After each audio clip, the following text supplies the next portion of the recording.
Welcome back. The controversial Venezuelan president, Hugo Chavez, has joined in the call for the creation of a new international reserve currency, asking other oil-rich nations to support him in a push to drop the US dollar as the main currency of trade. There was a suggestion by China and Russia. It was a suggestion of issuing a new currency that will constitute reserves.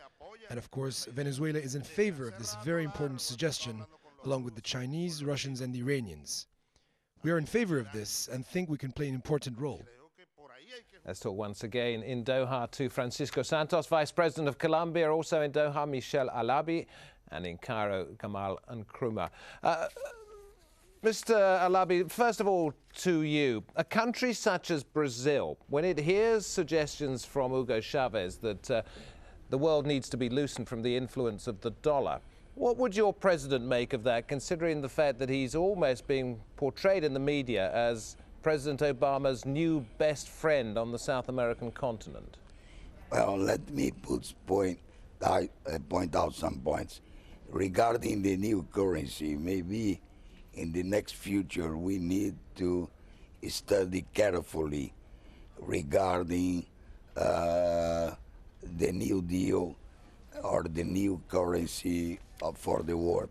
Let me tell you, I think we will have a new Bretton Woods, but nowadays it's difficult because you don't have, like the dollar, a strong currency.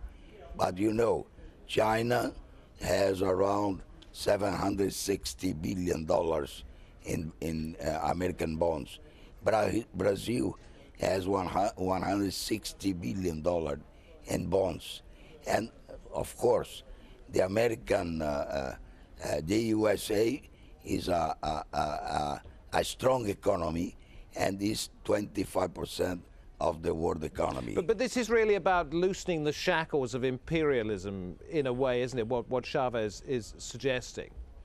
Yes, but I think we need to discuss carefully this, because what currency we will use is a basket of currency. Completely understand that, but I'm suggesting that this is a symbolic statement. It's unlikely to be taken up, but it's simply saying we don't need you anymore. No, we need, of course we need.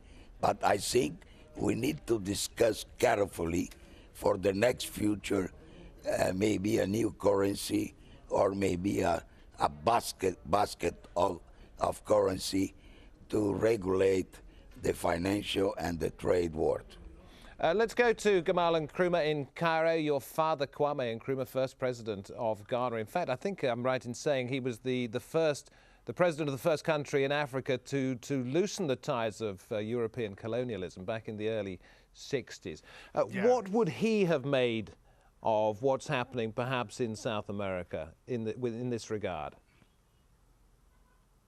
Well, I think he would have been very proud. I think he believed, like many leaders in South America today, that continental unity is the way forward for Africa.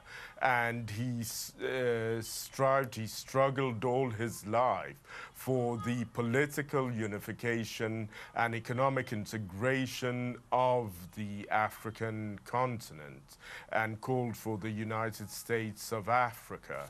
And it is interesting that not only the President Hugo Chavez of Venezuela and the Bolivarian Revolution in Venezuela, but we see the idea of a unified South America gaining momentum in other Latin American countries as well. And that's critically important because obviously we have Europe at the moment, which in spite of the many difficulties of the European Union, they have a single currency, the euro.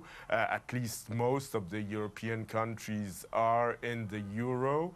And we see that in spite of many hiccups, but still the European Union is a powerful entity on the international stage, and we hope that similar entities would emerge in Africa and South America. But Francisco Santos, Vice President of Colombia, your country is very close to the United States. There's been a lot of turmoil in that region during the course of the last 30 to 40 years.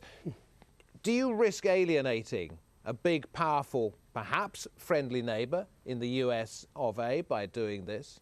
No, we have equally close relationships for Cuba, for example, which in many regions of the world is not understandable. We're really good friends with the US and really good friends with Cuba.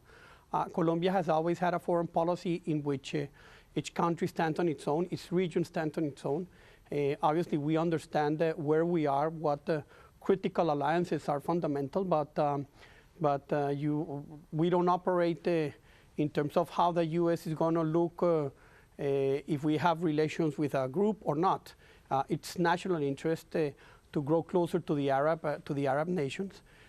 It's in our national interest to look at new markets. It's in our national interest to get investment, which has become also a critical element of the equation. So we're not worried about what the reaction is, and I think that's the way a relationship should work in the world. When I quote you these words, which are from Mr. Nkrumah's father, Kwame Nkrumah, back in 1961, he said, individually, the independent states of Africa, some of them potentially rich, others poor, can do little for their people, but together, by mutual help, they can achieve much. Is that the way you see it on your continent?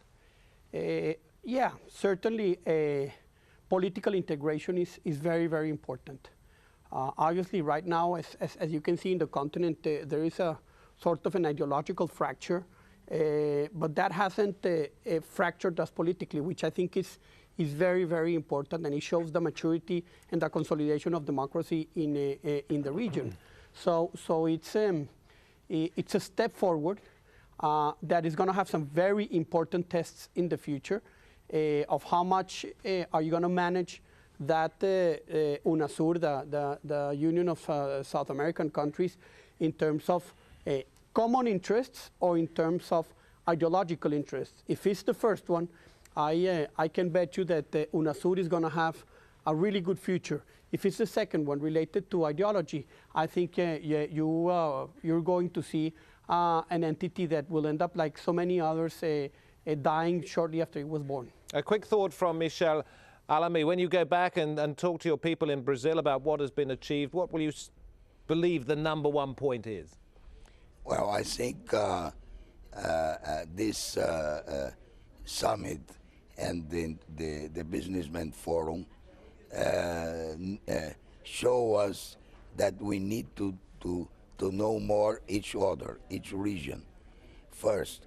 And second, we need to exchange more visits, political and economic visits, to know more each other, because we have a good potentialities to develop and a good potentialities to exchange and to cooperate each other. Let me give you an example. We have... If you don't mind keeping it quite short, sir, because we are running out of time. Okay, I will give you after for you. That'll have to be another edition of Inside Story. I wasn't expecting you to stop, but I do appreciate the fact that you stayed within the bounds of time. Joining us, all three of you, on this edition of Inside Story. For that, I thank you very much indeed. At the start of something new, something potentially exciting, a truly intercontinental edition of Inside Story tonight. Thank you too for watching. Bye-bye.